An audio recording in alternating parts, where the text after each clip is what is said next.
Your brain is the most powerful weapon in the world. Once you put away your phones and your computers and all that we have nowadays, yeah, it's great. We're up to date. But your brain is the only thing you have when you're going through depression, when you're going through hard times, when you're going through death, real life. You can't Google that, man. You're alone. You're alone. You may have a shrink you're going to, you may have a best friend you're going to, but there's 24 hours in the day where you're alone in this brain, and your brain is talking to you in all kinds of ways, and it wants to control you and pull you in these different pockets.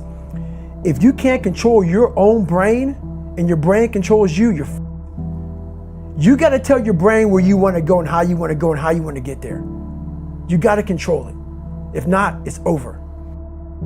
What existed for me was, okay, man, how am I going to make this work? And all I knew back then was hard work. The only way anything gets accomplished. That's all I heard back in those days.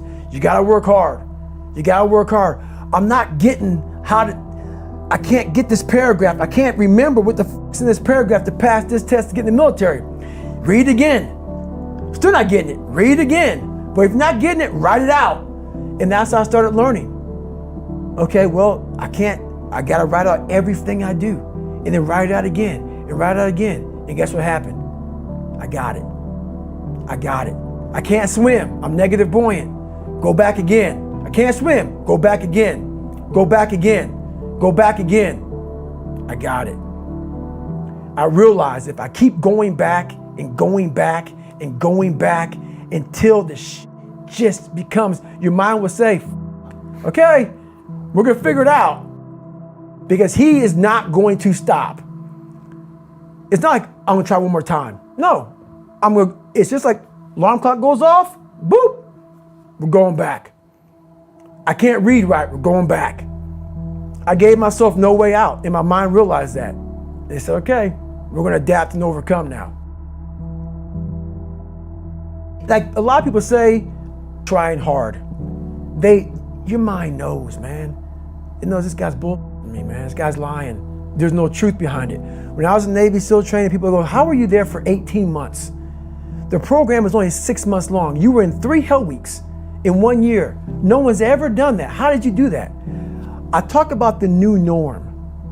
When I lived in a $7 a month place when I was growing up for a short period of time, I loved it. I didn't know any different. That was my norm. Once we moved out of that place, we moved to a $236 a month place. I was like, I never want to go back to that little piece of shit.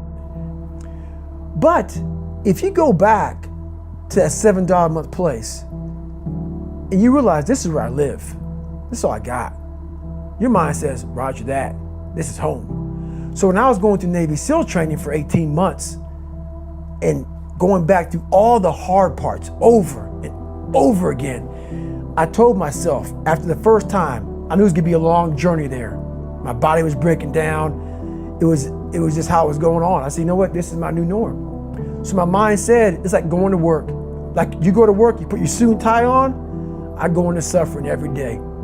Every day suffering, being broken, duct taping my feet up, stress fractures, shin splints, being broken. This is my new norm. And your mind says, if we're not broken, this ain't normal.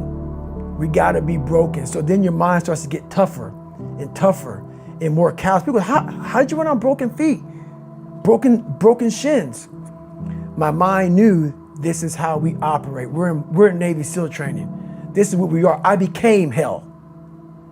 And that became my new norm. I gave myself no way out.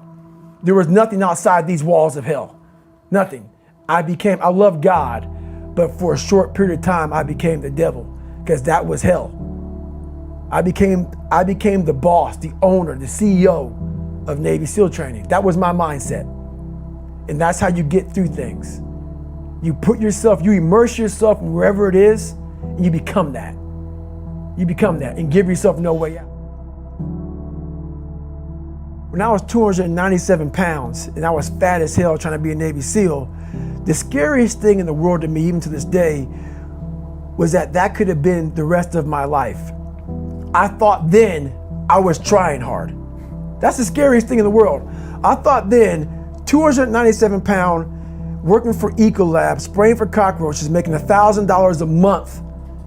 I thought that was me at my 100% potential. Come to find out, a few years later, I wasn't anywhere near that. 106 pounds less, graduated Navy SEAL training, went on to do all these other things. Looking back on that, that was me trying hard. That's why people gotta understand, what is in us, we have no idea until we start trying hard. And I mean really trying hard, where you're obsessed with, hey, this is my new norm. My new norm is that, wow, this isn't always fun. It's not always meant to be fun. And that's when you know you're trying hard. People hear my story and think this guy is sadistic. I realized how the brain works. I figured out how the brain works. I'm a scared kid, and that's what gives me so much power. I had no foundation, and I built this off of just researching the mind. The feeling you get is basically invincibility. You realize that you can't do it all the time. When you need to do it, I know I can go to a place that I can live in. And when you know that you can run on broken legs and you can do certain things that a lot of people can do, but they're not willing to do, this power, this sympathetic nervous system of fight or flight, and you're fighting, it gives you this charge of energy of when you're sitting there at 3:30, 4 o'clock in the morning and you're duct taping your feet up because they're broken, and you're doing it by yourself, and you're going through arguably one of the hardest training in the world. And these guys, most of them are healthy, and you're going through it broken, and you're already at a disadvantage, but you're still there. You can feed into that and tap into that for a lot of power. But if you look at it, well, I'm broken, man. I'm not gonna make it. But if you look at it as, man, I'm broken and I'm still here. And I'm fighting, and I'm gonna find a way to get through this because I have no other place to go. It gives you a lot of power. When things start to suck really, really bad, my brain and a lot of people's brain, they don't go to your dad beating you up. Your brain says, we gotta get the out of here. This is miserable.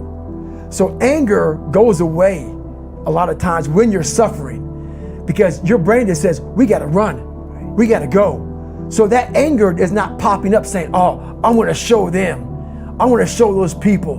No, there has to be a much deeper, when I say deeper, it has to be down to mineral soil. It has to be down to that nice mineral soil where nothing can burn. You can't burn dirt.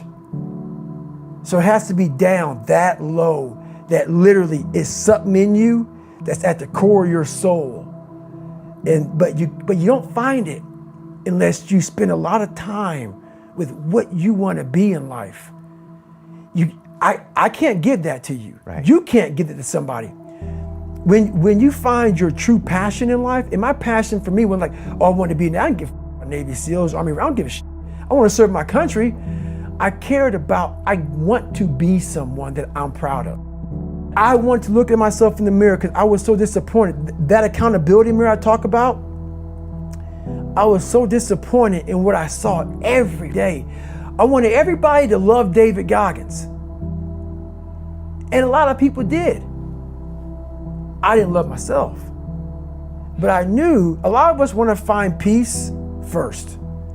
So people say, man, you always talk about this suffering and pain and I'm at peace right now because I went through that. Right? You don't find peace first.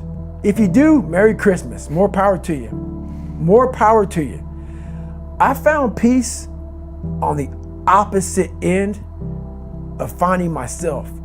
And no one really finds themselves without going through trials, tribulations, suffering, accountability. And accountability is suffering. Being accountable every day for doing right for yourself, for the people next to you, it's miserable. It's hard. So, even the smallest details.